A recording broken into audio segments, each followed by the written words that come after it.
ಓಂ ಶಾಂತಿ. ಇಂದು ಪ್ರಾತಃ ಮುರಳಿ ದಿನಾಂಕ ಆಗಸ್ಟ್ 14, 2025. ಮಧುರ ಮಕ್ಕಳೇ, ತಂದೆಯೊಂದಿಗೆ ಸತ್ಯವಂತರಾಗಿ ಇರಿ. ತಮ್ಮ ಸತ್ಯವಾದ ಚಾಟನ್ನಿಡಿ. ಯಾರಿಗೂ ದುಃಖವನ್ನು ಕೊಡಬೇಡಿ. ಒಬ್ಬ ತಂದೆಯ ಶ್ರೇಷ್ಠ ಮತದಂತೆ ನಡೆಯುತ್ತಾ ಇರಿ. ಪ್ರಶ್ನೆ: ಯಾರು ಪೂರ್ಣ 84 ಜನ್ಮಗಳನ್ನು ತೆಗೆದುಕೊಳ್ಳುವವರಿದ್ದಾರೆಯೋ ಅವರ ಪುರುಷಾರ್ಥವು ಹೇಗಿರುವುದು? ಉತ್ತರ: ಅವರು ವಿಶೇಷವಾಗಿ ನರನಿಂದ ನಾರಾಯಣನಾಗುವ ಪುರುಷಾರ್ಥ ಮಾಡುತ್ತಾರೆ. ತಮ್ಮ ಕರ್ಮೇಂದ್ರಿಯಗಳ ಮೇಲೆ ಪೂರ್ಣ ನಿಯಂತ್ರಣವಿರುತ್ತದೆ. ಅವರಿಗೆ ಕುದೃಷ್ಟಿ ಇರುವುದಿಲ್ಲ. ಒಂದು ವೇಳೆ ಇಲ್ಲಿಯವರೆಗೂ ಯಾರನ್ನಾದರೂ ನೋಡಿದಾಗ ವಿಕಾರಿ ಸಂಕಲ್ಪಗಳು ಬರುತ್ತವೆ.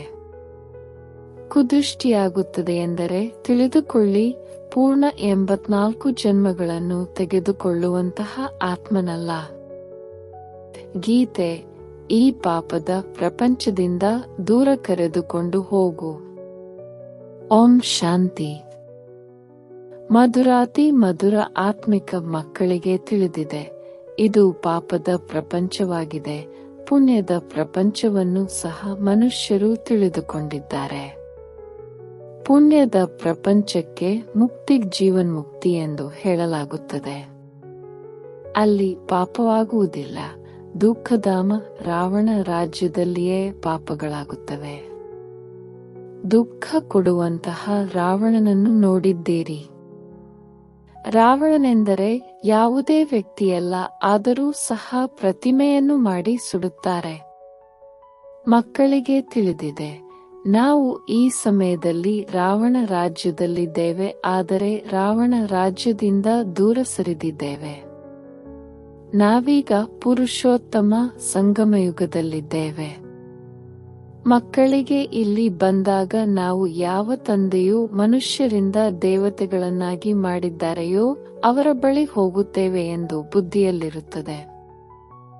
ಆ ತಂದೆಯು ಸುಖಧಾಮದ ಮಾಲೀಕರನ್ನಾಗಿ ಮಾಡುತ್ತಾರೆ. ಸುಖಧಾಮದ ಮಾಲೀಕರನ್ನಾಗಿ ಮಾಡುವವರು ಈ ಬ್ರಹ್ಮನಲ್ಲ, ಯಾವುದೇ ದೇಹಧಾರಿಯಲ್ಲ. ಅವರು ಶಿವ ತಂದೆಯಾಗಿದ್ದಾರೆ. ಅವರಿಗೆ ದೇಹವಿಲ್ಲ, ನಿಮಗೂ ಸಹ ದೇಹವಿರಲಿಲ್ಲ. ಆದರೆ ನಂತರ ನೀವು ದೇಹವನ್ನು ಪಡೆದು ಜನನ ಮರಣದಲ್ಲಿ ಬರುತ್ತೀರಿ. ಆದ್ದರಿಂದ ನೀವು ತಿಳಿದುಕೊಳ್ಳುತ್ತೀರಿ, ನಾವು ಬೇಹದ್ದಿನ ತಂದೆಯ ಬಳಿ ಹೋಗುತ್ತೇವೆ. ಅವರು ನಮಗೆ ಶ್ರೇಷ್ಠ ಮತವನ್ನು ಕೊಡುತ್ತಾರೆ. ನೀವು ಇಂತಹ ಪುರುಷಾರ್ಥ ಮಾಡುವುದರಿಂದ ಸ್ವರ್ಗದ ಮಾಲೀಕರಾಗುತ್ತೀರಿ. ಸ್ವರ್ಗವನ್ನಂತೂ ಎಲ್ಲರೂ ನೆನಪು ಮಾಡುತ್ತಾರೆ. ಖಂಡಿತವಾಗಿಯೂ ಹೊಸ ಪ್ರಪಂಚವಿದೆ ಎಂದು ತಿಳಿಯುತ್ತಾರೆ. ಅಂದ ಮೇಲೆ ಅವಶ್ಯವಾಗಿ ಸ್ಥಾಪನೆ ಮಾಡುವವರು ಸಹ ಯಾರೋ ಇದ್ದಾರಲ್ಲವೇ? ನರಕವನ್ನು ಸಹ ಯಾರಾದರೊಬ್ಬರು ಸ್ವರ್ಗವನ್ನಾಗಿ ಮಾಡುತ್ತಾರೆ. ನಿಮ್ಮ ಸುಖಧಾಮದ ಪಾತ್ರವು ಯಾವಾಗ ಪೂರ್ಣವಾಗುತ್ತದೆ ಎಂಬುದನ್ನು ಸಹ ನೀವು ತಿಳಿದುಕೊಂಡಿದ್ದೀರಿ. ನಂತರ ರಾವಣ ರಾಜ್ಯದಲ್ಲಿ ನೀವು ದುಃಖಿಯಾಗತೊಡಗುತ್ತೀರಿ. ಈ ಸಮಯದಲ್ಲಿ ಇದು ದುಃಖಧಾಮವಾಗಿದೆ. ಎಷ್ಟೇ ಕೋಟ್ಯಾಧಿಪತಿಗಳು ಪದಮಾಪತಿಗಳಾಗಿರಲಿ, ಆದರೆ ಇದಕ್ಕೆ ಪತಿತ ಪ್ರಪಂಚವೆಂದು ಖಂಡಿತವಾಗಿ ಹೇಳುತ್ತಾರಲ್ಲವೇ? ಇದು ಕಂಗಾಲ ಪ್ರಪಂಚ, ದುಃಖಿ ಪ್ರಪಂಚವಾಗಿದೆ. ಎಷ್ಟೇ ದೊಡ್ಡ ದೊಡ್ಡ ಮನೆಗಳಿರಲಿ, ಸುಖದ ಎಲ್ಲ ಸಾಧನಗಳಿದ್ದರೂ ಸಹ ಪತಿತ ಹಳೆಯ ಪ್ರಪಂಚವೆಂದೇ ಹೇಳುತ್ತಾರೆ. ವಿಷಯ ವೈತರಣಿ ನದಿಯಲ್ಲಿ ಮುಳುಗುತ್ತಿರುತ್ತಾರೆ. ವಿಕಾರದಲ್ಲಿ ಹೋಗುವುದು ಪಾಪವಾಗಿದೆ ಎಂಬುದನ್ನು ಸಹ ತಿಳಿದುಕೊಳ್ಳುವುದಿಲ್ಲ. ವಿಕಾರವಿಲ್ಲದೆ ಸೃಷ್ಟಿಯು ಹೇಗೆ ವೃದ್ಧಿಯಾಗುವುದು ಎಂದು ಕೇಳುತ್ತಾರೆ. ಆದರೆ ಹೇ ಭಗವಂತ, ಪತಿತ ಪಾವನ ಬಂದು ಪತಿತ ಪ್ರಪಂಚವನ್ನು ಪಾವನವನ್ನಾಗಿ ಮಾಡು ಎಂದು ಕರೆಯುತ್ತೀರಿ. ಆತ್ಮವೇ ಶರೀರದ ಮೂಲಕ ಕೇಳುತ್ತದೆ. ಆತ್ಮವೇ ಪತಿತನಾಗಿದೆ, ಆದ್ದರಿಂದಲೇ ಕರೆಯುತ್ತದೆ. ಸ್ವರ್ಗದಲ್ಲಿ ಯಾರೊಬ್ಬರೂ ಪತಿತರಿರುವುದಿಲ್ಲ. ನೀವು ಮಕ್ಕಳು ತಿಳಿದುಕೊಂಡಿದ್ದೀರಿ, ಸಂಗಮಯುಗದಲ್ಲಿ ಯಾರು ಒಳ್ಳೆಯ ಪುರುಷಾರ್ಥಿಗಳಿದ್ದಾರೆಯೋ ಅವರೇ ನಾವು 84 ಜನ್ಮಗಳನ್ನು ತೆಗೆದುಕೊಂಡಿದ್ದೇವೆ. ಮತ್ತೆ ಈ ಲಕ್ಷ್ಮೀ ನಾರಾಯಣರ ಜೊತೆಯಲ್ಲಿಯೇ ನಾವು ಸತ್ಯಯುಗದಲ್ಲಿ ರಾಜ್ಯ ಮಾಡುತ್ತೇವೆಂದು ತಿಳಿಯುತ್ತಾರೆ. ಕೇವಲ ಒಬ್ಬರೇ 84 ಜನ್ಮಗಳನ್ನು ತೆಗೆದುಕೊಂಡಿಲ್ಲ ಅಲ್ಲವೇ? ರಾಜನ ಜೊತೆ ಪ್ರಜೆಗಳು ಬೇಕು. ನೀವು ಬ್ರಾಹ್ಮಣರಲ್ಲಿಯೂ ನಂಬರ್ 1 ಇರುತ್ತಾರೆ. ಕೆಲವರು ರಾಜುರಾಣಿಯಾಗುತ್ತಾರೆ, ಕೆಲವರು ಪ್ರಜೆಗಳಾಗುತ್ತಾರೆ. ತಂದೆಯು ತಿಳಿಸುತ್ತಾರೆ, ಮಕ್ಕಳೇ, ನೀವು ಈಗಲೇ ದೈವಿ ಗುಣಗಳನ್ನು ಧಾರಣೆ ಮಾಡಬೇಕಾಗಿದೆ. ಈ ಕಣ್ಣುಗಳು ಕೆಟ್ಟದ್ದಾಗಿವೆ. ಯಾರನ್ನಾದರೂ ನೋಡಿದರೆ ಸಾಕು ವಿಕಾರದ ದೃಷ್ಟಿಯು ಹೋಗುತ್ತದೆ ಎಂದರೆ ಅವರದು 84 ಜನ್ಮಗಳಿಲ್ಲವೆಂದರ್ಥ. ಅವರು ನರನಿಂದ ನಾರಾಯಣನಾಗಲು ಸಾಧ್ಯವಿಲ್ಲ. ಯಾವಾಗ ಈ ಕಣ್ಣುಗಳ ಮೇಲೆ ಜಯಗಳಿಸುವಿರೋ ಆಗ ಕರ್ಮಾತೀತ ಸ್ಥಿತಿಯಾಗುವುದು. ಎಲ್ಲವೂ ಕಣ್ಣುಗಳ ಮೇಲೆ ಆಧಾರಿತವಾಗಿದೆ. ಕಣ್ಣುಗಳೇ ಮೋಸಗೊಳಿಸುತ್ತವೆ. ಆತ್ಮವು ಈ ಕಿಟಕಿಗಳಿಂದ ನೋಡುತ್ತದೆ. ಇದರಲ್ಲಂತೂ ಬ್ರಹ್ಮನ ಶರೀರ 2 ಆತ್ಮಗಳಿವೆ. ತಂದೆಯೂ ಸಹ ಈ ಕಿಟಕಿಗಳಿಂದ ನೋಡುತ್ತಿದ್ದಾರೆ. ತಂದೆಯ ದೃಷ್ಟಿಯೂ ಸಹ ಆತ್ಮದ ಕಡೆಯೇ ಹೋಗುತ್ತದೆ. ತಂದೆಯು ಆತ್ಮಕ್ಕೆ ತಿಳಿಸುತ್ತಾರೆ, ನಾನು ಸಹ ಶರೀರವನ್ನು ಆಧಾರ ತೆಗೆದುಕೊಂಡಿದ್ದೇನೆ, ಆದ್ದರಿಂದಲೇ ಮಾತನಾಡುತ್ತೇನೆ ಎಂದು ಹೇಳುತ್ತಾರೆ. ತಂದೆಯು ನಮ್ಮನ್ನು ಸುಖದ ಪ್ರಪಂಚದಲ್ಲಿ ಕರೆದುಕೊಂಡು ಹೋಗುತ್ತಾರೆಂದು ನೀವು ತಿಳಿದುಕೊಂಡಿದ್ದೀರಿ. ಇದು ರಾವಣ ರಾಜ್ಯವಾಗಿದೆ. ನೀವೀಗ ಈ ಪತಿತ ಪ್ರಪಂಚದಿಂದ ದೂರ ಸರಿದಿದ್ದೀರಿ. ಕೆಲವರು ಬಹಳ ಮುಂದೆ ಹೋಗಿದ್ದಾರೆ, ಕೆಲವರು ಹಿಂದುಳಿದಿದ್ದಾರೆ. ಪ್ರತಿಯೊಬ್ಬರೂ ಸಹ ನಮ್ಮನ್ನು ಪಾರು ಮಾಡಿ ಎಂದು ಹೇಳುತ್ತಾರೆ. ಈಗ ಸತ್ಯಯುಗದಲ್ಲಿ ಹೋಗುತ್ತೀರಿ, ಆದರೆ ಅಲ್ಲಿ ಶ್ರೇಷ್ಠ ಪದವಿಯನ್ನು ಪಡೆಯಬೇಕೆಂದರೆ ಪವಿತ್ರರಾಗಬೇಕು, ಪರಿಶ್ರಮ ಪಡಬೇಕಾಗಿಲ್ಲ. ಮುಖ್ಯ ಮಾತು, ತಂದೆಯನ್ನು ನೆನಪು ಮಾಡಿದರೆ ವಿಕರ್ಮಗಳು ವಿನಾಶವಾಗುವವು. ಇದು ಮೊದಲ ಸಬ್ಜೆಕ್ಟ್ ಆಗಿದೆ. ನೀವು ಮಕ್ಕಳು ತಿಳಿದುಕೊಂಡಿದ್ದೀರಿ, ನಾವೀಗ ಪಾತ್ರಧಾರಿಗಳಾಗಿದ್ದೇವೆ. ಮೊಟ್ಟ ಮೊದಲು ನಾವು ಸುಖಧಾಮದಲ್ಲಿ ಬಂದೆವು, ನಂತರ ಈಗ ದುಃಖಧಾಮದಲ್ಲಿ ಬಂದಿದ್ದೇವೆ. ಈಗ ಪುನಃ ಸುಖಧಾಮದಲ್ಲಿ ಕರೆದುಕೊಂಡು ಹೋಗಲು ತಂದೆಯು ಬಂದಿದ್ದಾರೆ ಮತ್ತು ತಿಳಿಸುತ್ತಾರೆ, ಮಕ್ಕಳೇ, ನನ್ನನ್ನು ನೆನಪು ಮಾಡಿ ಮತ್ತು ಪವಿತ್ರರಾಗಿರಿ. ಯಾರಿಗೂ ದುಃಖ ಕೊಡಬೇಡಿ. ಪರಸ್ಪರ ಬಹಳ ದುಃಖವನ್ನು ಕೊಡುತ್ತಿರುತ್ತಾರೆ. ಕೆಲವರಲ್ಲಿ ಕಾಮದ ಭೂತವು ಬಂದಿತು, ಕೆಲವರಲ್ಲಿ ಕ್ರೋಧದ ಭೂತವು ಬಂದಿತೆಂದರೆ ಹೊಡೆಯುತ್ತಾರೆ. ಇದಕ್ಕೆ ತಂದೆಯು ತಿಳಿಸುತ್ತಾರೆ, ಇವರಂತೂ ದುಃಖ ಕೊಡುವಂತಹ ಪಾಪಾತ್ಮನಾಗಿದ್ದಾರೆ, ಪುಣ್ಯಾತ್ಮನು ಹೇಗಾಗುತ್ತಾರೆ? ಇಲ್ಲಿಯವರೆಗೂ ಪಾಪವನ್ನೇ ಮಾಡುತ್ತಿರುತ್ತಾರೆ. ಇವರು ಹೆಸರನ್ನು ಕೆಡಿಸುತ್ತಾರೆ. ಎಲ್ಲರೂ ಏನು ಹೇಳುವರು? ನಮಗೆ ಭಗವಂತನೇ ಓದಿಸುತ್ತಾರೆ, ನಾವು ಮನುಷ್ಯರಿಂದ ದೇವತೆಗಳು ವಿಶ್ವದ ಮಾಲೀಕರಾಗುತ್ತೇವೆ ಎಂದು ಹೇಳುತ್ತಾರೆ. ಮತ್ತೆ ಇಂತಹ ಕೆಲಸ ಮಾಡುತ್ತಾರೆ ಎಂದು ಹೇಳುತ್ತಾರೆ. ಆದ್ದರಿಂದ ತಂದೆಯು ತಿಳಿಸುತ್ತಾರೆ, ಪ್ರತಿನಿತ್ಯ ರಾತ್ರಿ ತಮ್ಮನ್ನು ನೋಡಿಕೊಳ್ಳಿ. ಒಂದು ವೇಳೆ ಸುಪುತ್ರರಾಗಿದ್ದರೆ ಚಾಟನ್ನು ಕಳುಹಿಸಿ. ಬಲೆ, ಕೆಲವರು ಚಾಟನ್ನು ಬರೆಯುತ್ತಾರೆ, ಆದರೆ ಅದರ ಜೊತೆಯಲ್ಲಿ ನಾವು ಇಂತಹವರಿಗೆ ದುಃಖ ಕೊಟ್ಟೆವು ಅಥವಾ ಈ ತಪ್ಪು ಮಾಡಿದೆವು ಎಂಬ ವಿಚಾರವನ್ನಂತೂ ಬರೆಯುವುದಿಲ್ಲ. ನೆನಪು ಮಾಡುತ್ತಿರುವುದು ಮತ್ತು ಉಲ್ಟಾ ಕರ್ಮಗಳನ್ನು ಮಾಡುತ್ತಿರುವುದು ಇದು ಸರಿಯಲ್ಲ. ಯಾವಾಗ ದೇಹಾಭಿಮಾನಿಗಳಾಗುವರೋ ಆಗಲೇ ಉಲ್ಟಾ ಕರ್ಮಗಳನ್ನು ಮಾಡುತ್ತಾರೆ. ಈ ಚಕ್ರವು ಹೇಗೆ ಸುತ್ತುತ್ತದೆ ಎಂಬುದು ಬಹಳ ಸಹಜವಾಗಿದೆ. ಒಂದು ದಿನದಲ್ಲಿ ಬೇಕಾದರೂ ಶಿಕ್ಷಕರಾಗಿ ಬಿಡಬಹುದು. ತಂದೆಯು ನಿಮಗೆ 84 ಜನ್ಮಗಳ ರಹಸ್ಯವನ್ನು ತಿಳಿಸುತ್ತಾರೆ, ಶಿಕ್ಷಣ ಕೊಡುತ್ತಾರೆ. ಅಂದ ಮೇಲೆ ಹೋಗಿ ಮತ್ತೆ ಅದನ್ನು ಮನನ ಮಾಡಬೇಕು. ನಾವು 84 ಜನ್ಮಗಳನ್ನು ಹೇಗೆ ತೆಗೆದುಕೊಂಡೆವು? ಕಲಿಸುವಂತಹ ಶಿಕ್ಷಕರಿಗಿಂತಲೂ ಹೆಚ್ಚು ದೈವಿ ಗುಣಗಳನ್ನು ಧಾರಣೆ ಮಾಡಿಕೊಳ್ಳುತ್ತಾರೆ. ತಂದೆಯು ಸಿದ್ಧ ಮಾಡಿ ತಿಳಿಸುತ್ತಾರೆ. ಕೆಲವು ಮಕ್ಕಳು ಬಾಬಾ ನಮ್ಮ ಚಾಟನ್ನು ನೋಡಿ ನಾವು ಯಾರಿಗೂ ಸ್ವಲ್ಪವೂ ದುಃಖವನ್ನು ಕೊಟ್ಟಿಲ್ಲವೆಂದು ತೋರಿಸುತ್ತಾರೆ. ಆಗ ತಂದೆಯು ಹೇಳುತ್ತಾರೆ, ಈ ಮಗು ಬಹಳ ಮಧುರವಾಗಿದೆ, ಒಳ್ಳೆಯ ಸುಗಂಧವನ್ನು ಬೀರುತ್ತಿದೆ. ಶಿಕ್ಷಕರಾಗುವುದಂತೂ ಸೆಕೆಂಡಿನ ಕೆಲಸವಾಗಿದೆ. ಕೆಲವರು ವಿದ್ಯಾರ್ಥಿಗಳು ನೆನಪಿನ ಯಾತ್ರೆಯಲ್ಲಿ ಶಿಕ್ಷಕರಿಗಿಂತಲೂ ಮುಂದೆ ಹೋಗುತ್ತಾರೆ ಅಂದಾಗ ಅವರಿಗಿಂತಲೂ ಶ್ರೇಷ್ಠ ಪದವಿಯನ್ನು ಪಡೆಯುತ್ತಾರೆ. ತಂದೆಯಂತೂ ಕೇಳುತ್ತಾರೆ, ಯಾರಿಗಾದರೂ ಕಲಿಸಿಕೊಡುತ್ತೀರಾ? ಪ್ರತಿನಿತ್ಯವೂ ಶಿವನ ಮಂದಿರದಲ್ಲಿ ಹೋಗಿ ತಿಳಿಸಿಕೊಡಿ. ಶಿವ ತಂದೆಯು ಹೇಗೆ ಬಂದು ಸ್ವರ್ಗದ ಸ್ಥಾಪನೆ ಮಾಡುತ್ತಾರೆ, ಸ್ವರ್ಗದ ಮಾಲೀಕರನ್ನಾಗಿ ಮಾಡುತ್ತಾರೆ. ತಿಳಿಸಿಕೊಡಲು ಬಹಳ ಸಹಜವಾಗಿದೆ. ಬಾಬಾ ನಮ್ಮ ಸ್ಥಿತಿಯು ಈ ರೀತಿ ಇದೆ ಎಂದು ತಂದೆಗೆ ಚಾಟನ್ನು ಕಳುಹಿಸುತ್ತಾರೆ. ಅದಕ್ಕೆ ತಂದೆಯು ಪ್ರಶ್ನಿಸುತ್ತಾರೆ, ಮಕ್ಕಳೇ, ಯಾವುದೇ ವಿಕರ್ಮಗಳನ್ನಂತೂ ಮಾಡುವುದಿಲ್ಲವೇ? ವಿಕಾರಿ ದೃಷ್ಟಿಯು ಯಾವುದೇ ಉಲ್ಟಾ ಸುಲ್ಟಾ ಕೆಲಸಗಳನ್ನಂತೂ ಮಾಡಿಸುತ್ತಿಲ್ಲವೇ? ತಮ್ಮ ಚಲನೆ ವಲನೆಯನ್ನು ನೋಡಿಕೊಳ್ಳಬೇಕಾಗಿದೆ.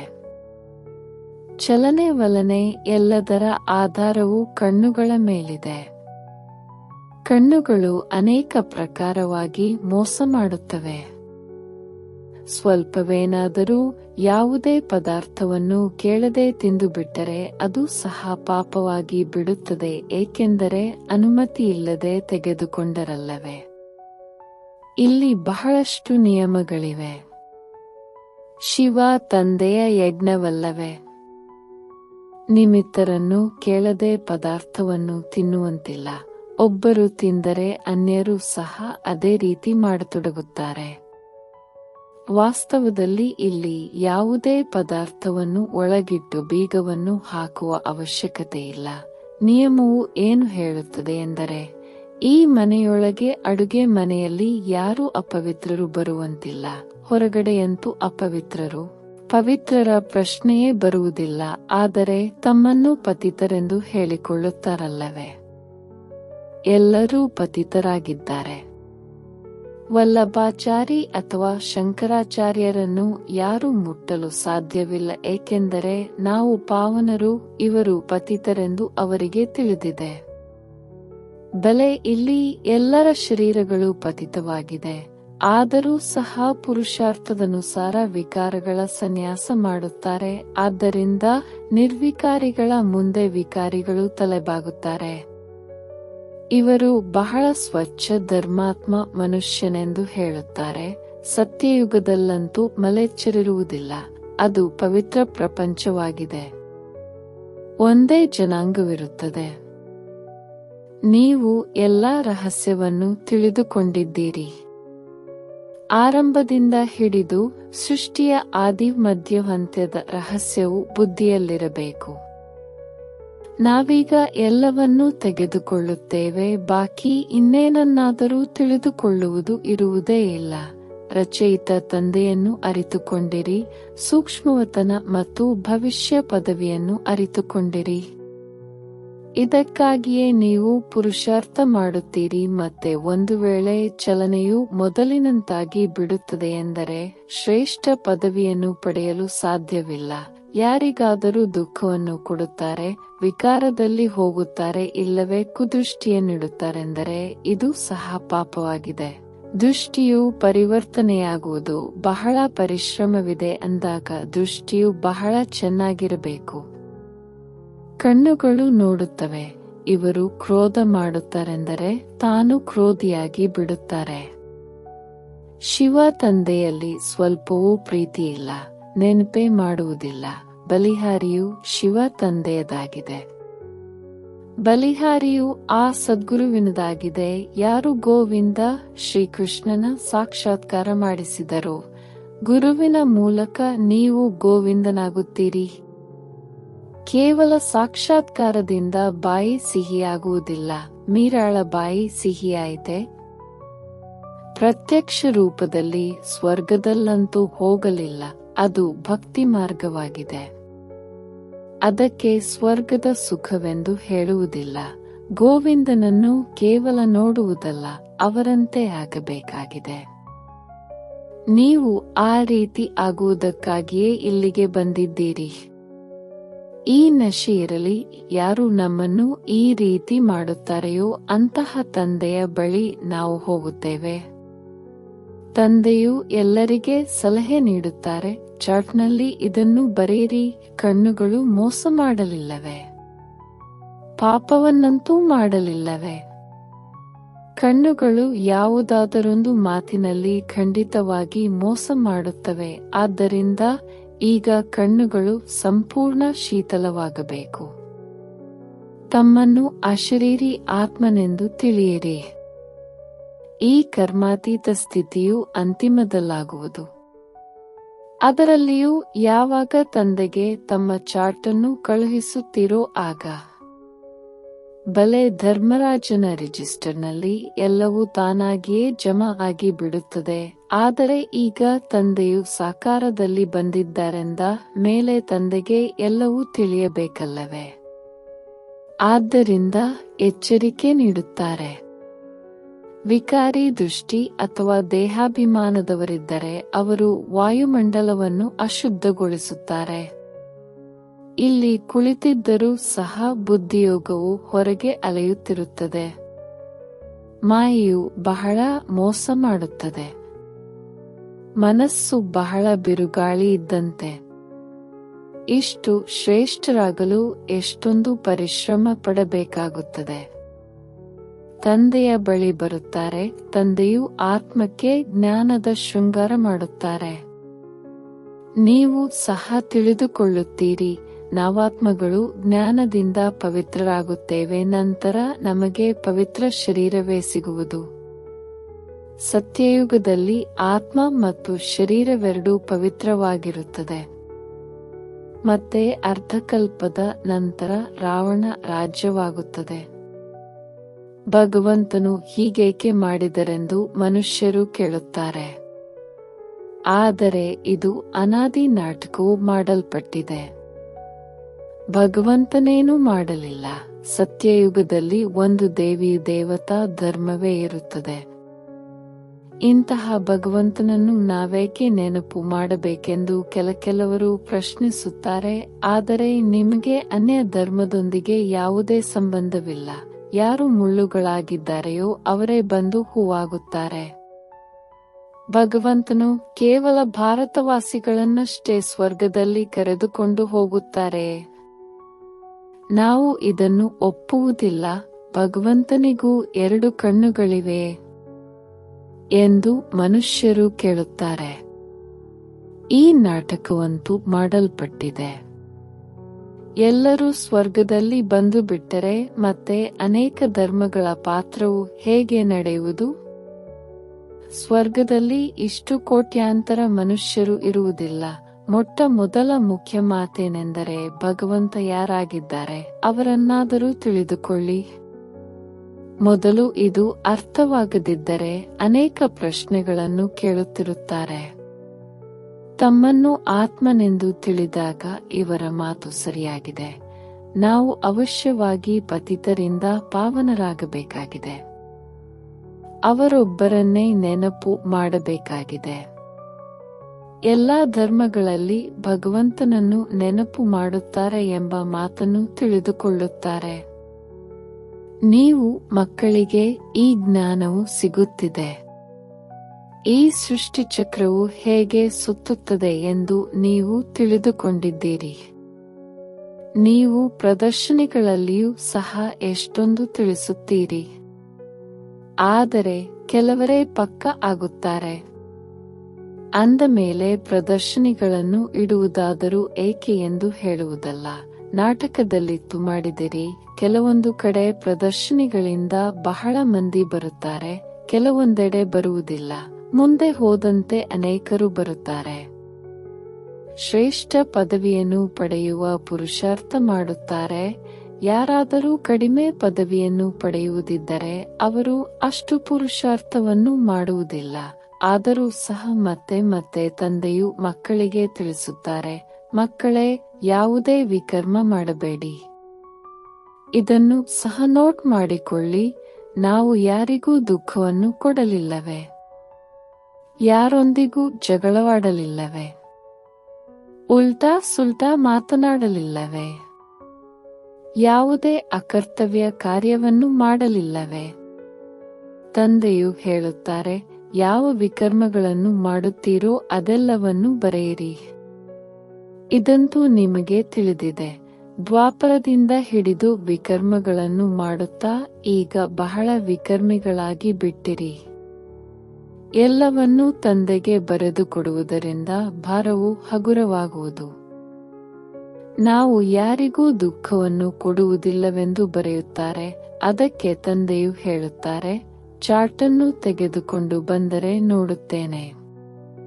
ತಂದೆಯು ಕರೆಯುವುದು ಸಹ ಇಂತಹ ಒಳ್ಳೆಯ ಮಕ್ಕಳನ್ನು, ಸುಪುತ್ರರನ್ನು ತಂದೆಯು ಬಹಳ ಪ್ರೀತಿ ಮಾಡುತ್ತಾರೆ. ತಂದೆಗೆ ಗೊತ್ತಿದೆ, ಇನ್ನೂ ಯಾರು ಸಂಪೂರ್ಣರಾಗಿಲ್ಲ. ತಂದೆಯು ಹೇಗೆ ಪುರುಷಾರ್ಥ ಮಾಡುತ್ತಾರೆಂದು ಪ್ರತಿಯೊಬ್ಬರನ್ನು ನೋಡುತ್ತಾರೆ. ಮಕ್ಕಳು ಚಾರ್ಟನ್ನು ಬರೆಯುವುದಿಲ್ಲವೆಂದರೆ ಖಂಡಿತವಾಗಿ ಇನ್ನೂ ಕೊರತೆಗಳಿವೆ. ಅವನ್ನು ತಂದೆಯಿಂದ ಮುಚ್ಚಿಡುತ್ತಾರೆ.